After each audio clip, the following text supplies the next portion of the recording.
As I mentioned in my video of the peacock swirl, I bought a soap comb from Brambleberry specifically for making a peacock swirl, but noticed that in the making of that soap, there's a stage before you do the final swirl that actually looks really good, having just been combed.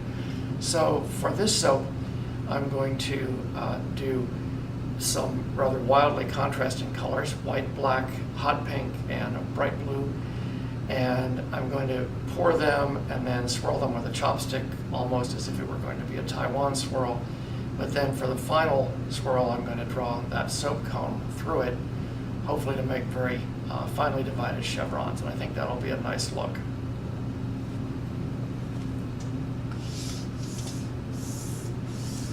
So if this is my mold, I'm going to plan to pour my colors crossways. So one color and then another color, and so forth, to fill the mold. And then with the chopstick, do the typical Taiwan swirl swipes back and forth this way. And then to finish, pull the comb down through this way. My base recipe is 20% coconut oil, 30% lard, 38% high oleic sunflower oil, and 12% beef tallow.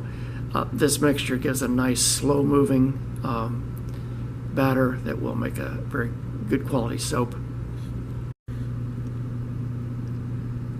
The soap will have stripes of white, black, bright blue, and very bright pink. So the white is using winter white mica from Nurture Soap. The black is activated charcoal.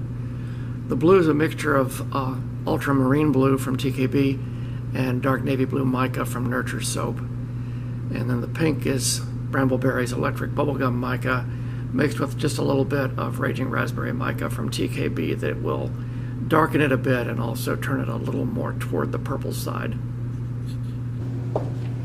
I have my batters all mixed up and in pitchers. Mixed these at a little over 100 degrees Fahrenheit. And as usual for this kind of pour, the batter is very thin, not at all at trace yet.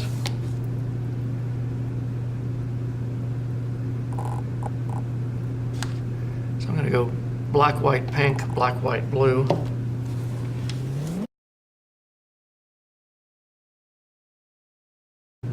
And I'm not worried if I get some mixing of colors this deep in the bar. It'll, as the soap thickens as I keep pouring, it'll become neater in future cycles.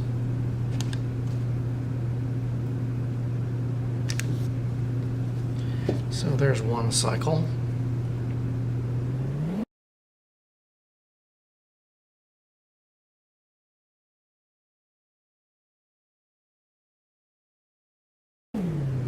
This is not thickening at all, so I'm going to turn the camera off for a few minutes and let it start to thicken, and then I'll continue. It's been about 5 minutes. This batter is still fairly thin, but it's certainly getting better. So I think this will work to finish up with it now. There is, in case you're wondering, no particular rhyme or reason to why I start pouring on the left versus the right. I'm just making that up as I go.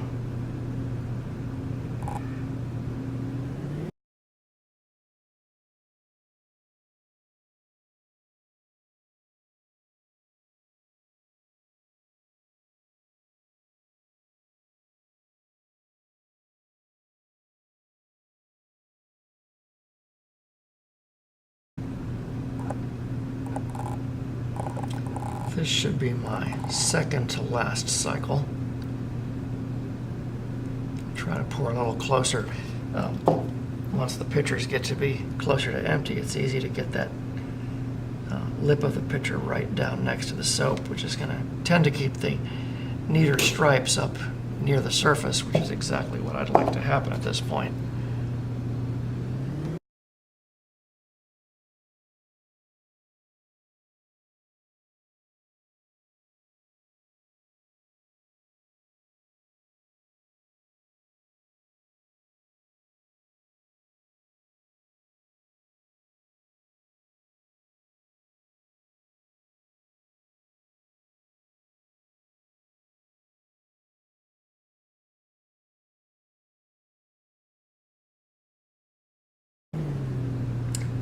also don't want to have too much black and white on the surface. I certainly want some, but since I have 2 pictures of each, I'm going to empty one of each here before I go back to the colors.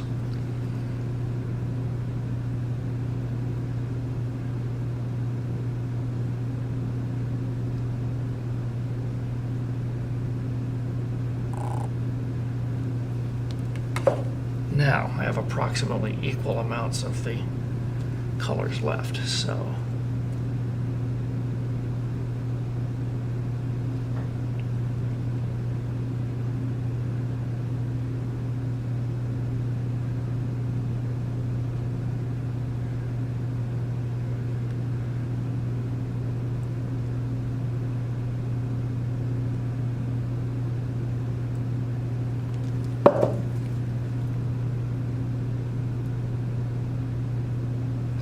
try to keep these stripes right beside those last white ones I poured.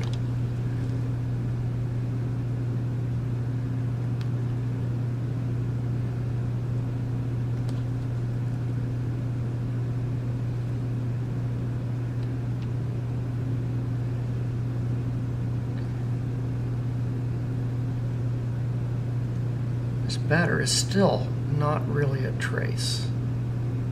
It's holding together really well. It's nicely emulsified, but it's not tracing. That's one thing I like about this recipe. Now I'll put the pink right up against that.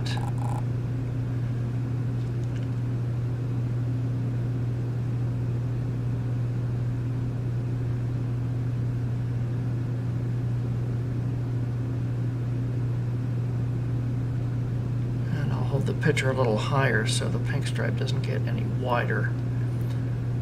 Push it down into the soap somewhat. Too much there.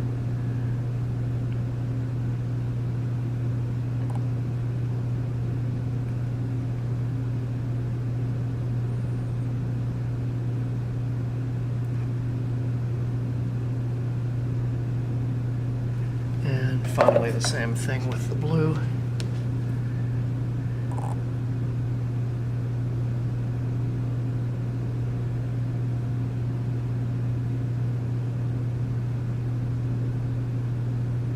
Staying just to the left, in my case, to the right as you're seeing it, of the pink.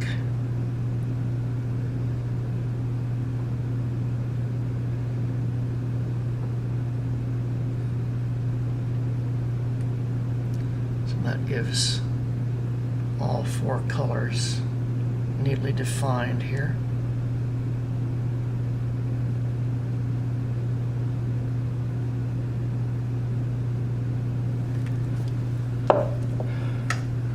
Now, I'll do, with the thick end of a chopstick, I'm going to do the cross swipes fairly close together, maybe 3/4 of an inch.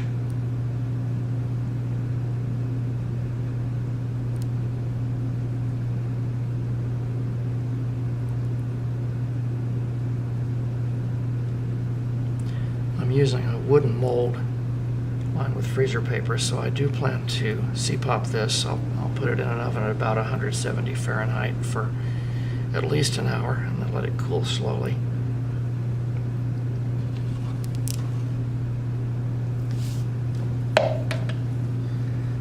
And now to use the comb.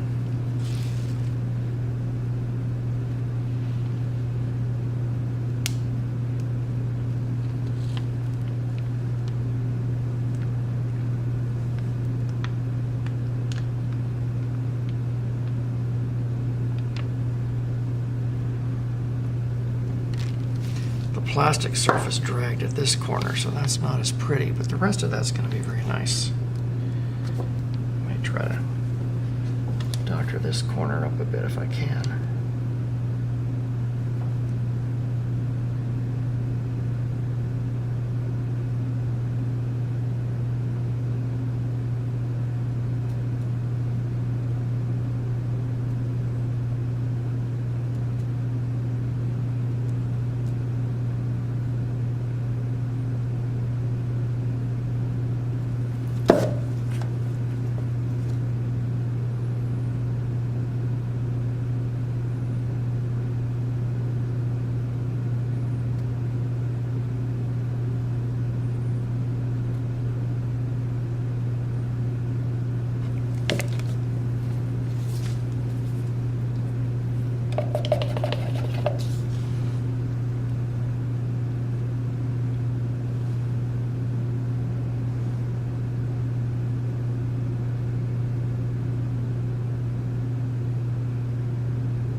very different look to that part of the soap, but at least it doesn't look as muddy.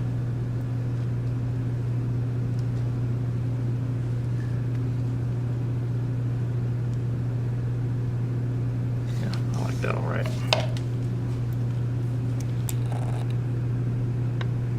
So here is the finished pour.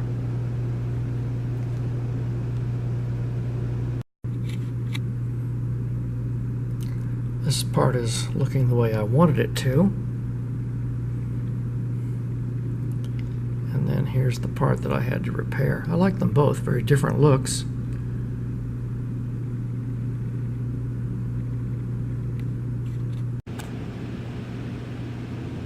This soap is now about 15 hours old.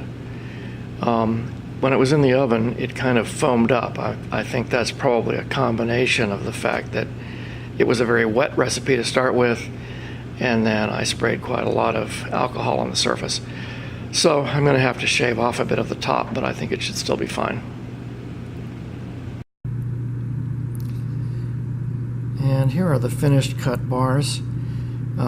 I discovered once I shaved off that foamy surface, my repair of the corner that had turned muddy was really unnecessary, because by taking off about a 1/16, maybe an 1/8 of an inch, everything is back to the combed look, not the Taiwan swirl look. So these are tops that have been shaved a bit. And then these are ends of the bars. Kind of an interesting pattern there. And sides of the bars. These first three were interior cuts made with a knife, and then this surface was against the mold wall, so it's a little different pattern, but I like it. So some of these have really finely divided lines, some somewhat less so, but I think it's a nice look with that color combination.